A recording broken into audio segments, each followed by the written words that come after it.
Les candidats au BTS investissent les cybercafés en vue de retirer leur convocation après l'annonce de la tutelle mercredi de la disponibilité des convocations sur le site.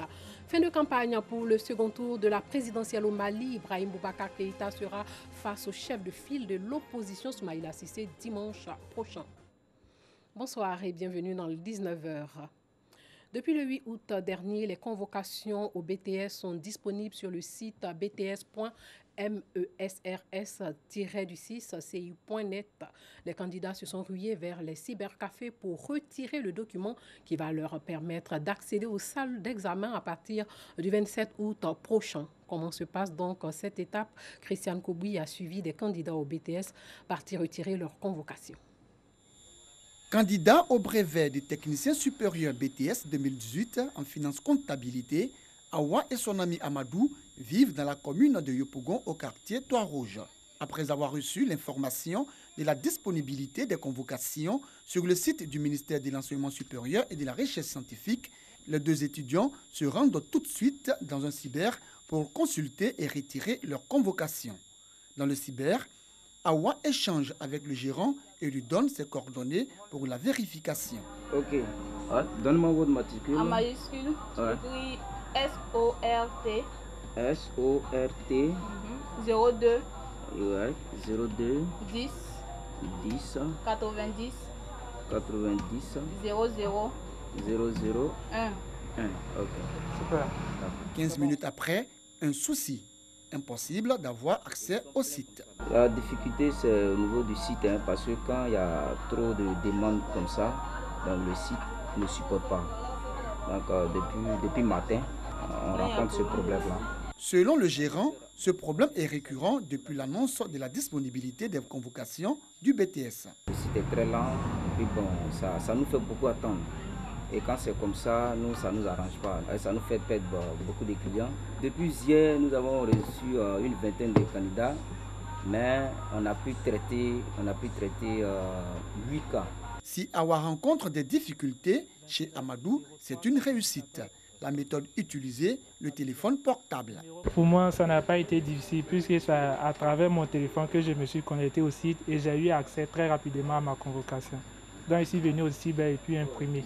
Amadou a enfin sa convocation en main. Pareil pour Awa, qui peut enfin pousser un ouf de soulagement. Même s'il y a eu un petit souci avant le retrait de la convocation, maintenant que j'ai eu ma convocation, je suis vraiment satisfaite. Soulagés, Awa et Amidou vérifient leur convocation. À l'intérieur, les consignes liées à l'examen. Les deux candidats au BTS peuvent rentrer à la maison tout heureux. Leur rêve, obtenir le brevet des techniciens supérieurs session 2018. Les épreuves orales du BTS sont prévues du 27 au 1er septembre 2018, les épreuves écrites du 3 au 8 septembre et les épreuves pratiques, elles, sont prévues du 10 au 28 septembre. Les résultats seront disponibles le 27 octobre 2018. Les candidats au BTS peuvent continuer à retirer leur convocation sur le site bts.mesrs-6ci.net. Les élèves du Centre d'action communautaire pour l'enfance de Soubiakro dans le département de Yamoussoukro auront des salles de classe à neuves à la rentrée scolaire prochaine. Cette école pour enfants rendus vulnérables du fait du VIH-Sida accueillait 39 enfants l'année dernière dans des classes en bois. Le Lions Club Abidjan-Océane a décidé de réaliser ce projet en vue de leur offrir un cadre propice pour leurs études. Léon Brou. Un bâtiment moderne, témoin du futur visage du Centre d'action communautaire pour l'enfance de Subiakro, district autonome de Yamoussoukro. À terme, cette école pour orphelins du VIH-Sida va comporter 3 salles de classe, une cantine, des bureaux, un potager pour l'autosuffisance alimentaire des pensionnaires et une aire de jeu protégée par une forêt que vont constituer ces 3000 arbres plantés par le Lions Club Abidjan-Océan. On les a accompagnés pendant 4 ans.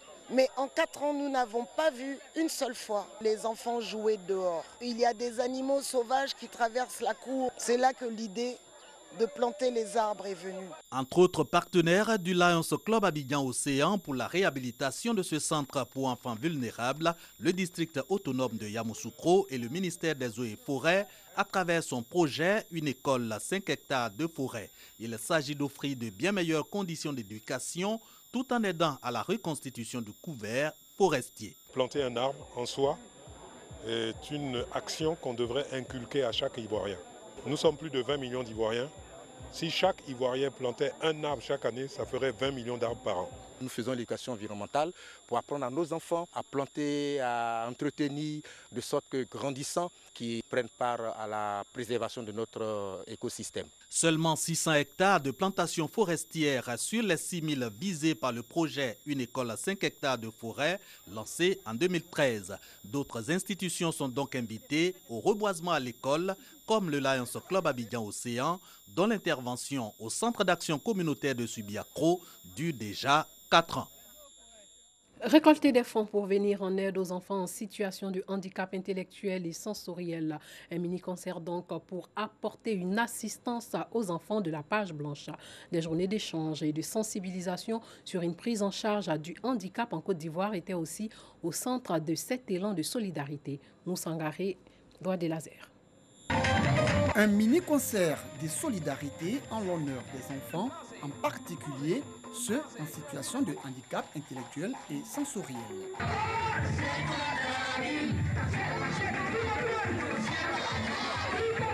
L'idée, sensibiliser les populations, mais encore collecter des fonds en vue de leur apporter aide et assistance. Nous sommes une association qui gère une école spécialisée qui s'appelle la Page Blanche. Et la Page Blanche vit surtout de dons. Et pendant les vacances, la scolarité ne rentrant pas, donc on a encore beaucoup plus besoin d'argent. Donc c'est aussi pour récolter des fonds pour faire vivre la Page Blanche. Ce mini-concert est un hommage à une ex-pensionnaire de la Page Blanche. Elle est dans un centre spécialisé en France.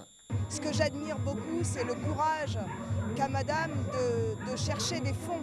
Puisque nous, en France, on a la chance que tout soit financé par l'État, ce qui n'est pas le cas de la Page Blanche, malheureusement.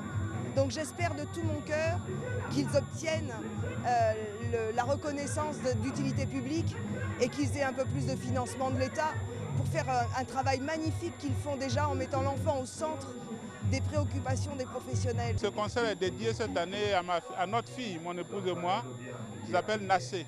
Nassé qui veut dire merci en langue akan, parce que Nassé a eu pour premier centre d'accueil, parce que handicapée à la naissance, la Page Blanche. Par la suite, elle s'est retrouvée dans un centre spécialisé en France, à Poitiers. Et dans nos recherches, on est dans une démarche de rapprochement des deux centres pour que cela profite également avec la Page Blanche renforcée dans ses capacités à recevoir ces enfants et à leur apporter toute l'assistance nécessaire. Nous pensons que ça sera utile pour d'autres familles qui n'auront pas besoin nécessairement de faire le choix de l'expatriation pour pouvoir trouver une solution. Le mini-concert s'inscrit dans le cadre des journées d'échange et de sensibilisation sur une prise en charge efficiente d'handicap en Côte d'Ivoire. Il a été précédé d'une visite des partenaires sur le site devrant accueillir le nouveau siège de la Page Blanche. Le reportage de Noussangari était commenté par Pargasoro Kone. 71 élèves et étudiants vont découvrir le royaume du Saint-Louis, situé dans le sud-est de la Côte d'Ivoire. Le Saint-Louis couvre les cantons d'Adjoin, le sud du canton Afema. On y trouve un peu de tout, Eveya, café, cacao, banane, palmier à huile. Les populations de ce royaume sont venues vers la fin du XVIIe siècle du Ghana voisin. L'actuel roi Amon Ndoufou a accueilli les apprenants dans sa résidence de Krinjabo. Faisons un peu de tourisme avec Guillaume Zéry. Face au roi Amon Ndoufou V, 71 élèves et étudiants venus de toute la Côte d'Ivoire. Ces futurs cadres du pays sont venus toucher du doigt l'une des institutions traditionnelles encore vivantes qui fondent la richesse culturelle de la Côte d'Ivoire. Le Saint-Louis, c'est d'abord un peuple, un royaume. Et le Saint-Louis, c'est le grand frère de tous les Akans, c'est-à-dire ceux qui sont issus de l'Exode du Ghana, à gauche vers le nord de cette contrée et qui est devenue la Côte d'Ivoire. Donc lorsque les jeunes viennent, ils cherchent à comprendre l'histoire, à découvrir Pourquoi il y a eu un royaume et puis une république? Pourquoi un royaume dans une république? Alors, quels sont les attributs du royaume? Quels sont les impacts sur le développement? Dans les échanges avec le Conseil du roi, presque tout a été abordé. Des attributs du roi à la fondation du royaume du Sans-Vie, en passant par l'organisation politique de ce royaume-là, les hôtes du roi Amon Doufou V ont été bien servis. On parlait de ce royaume, mais je ne croyais pas. Donc, une fois arrivé ici, à travers cette colonie, j'ai su que c'était vrai ce qu'on parlait à propos du royaume sans vie. Et dans l'éducation, ça nous permet d'avancer, de connaître nos cultures, nos valeurs culturelles, et plus tard, de nous enseigner ça à nos enfants. Désormais bien instruit sur un pas important de l'histoire de la Côte d'Ivoire, le pari des initiateurs de la sortie est gagné. Cette année, notre thème, c'était le leadership. Le leadership parmi la jeunesse. Alors, nous nous sommes dit que les enfants ont vu des leaders modernes et aujourd'hui, c'était l'occasion de voir un leader traditionnel. Cette colonie initiée par l'Université internationale de Grand Bassam est à sa 2e édition. En plus des échanges avec le roi et son conseil, les colons ont visité des sites importants du royaume du Sans-Vie, tels que les ruines de l'ancienne maison du roi. Par le passé, des hommes et femmes effectuaient le Hajj à un âge avancé. Aujourd'hui, de nombreux jeunes accomplissent le pèlerinage à la Mecque. Certains ont entre 25 et 30 ans.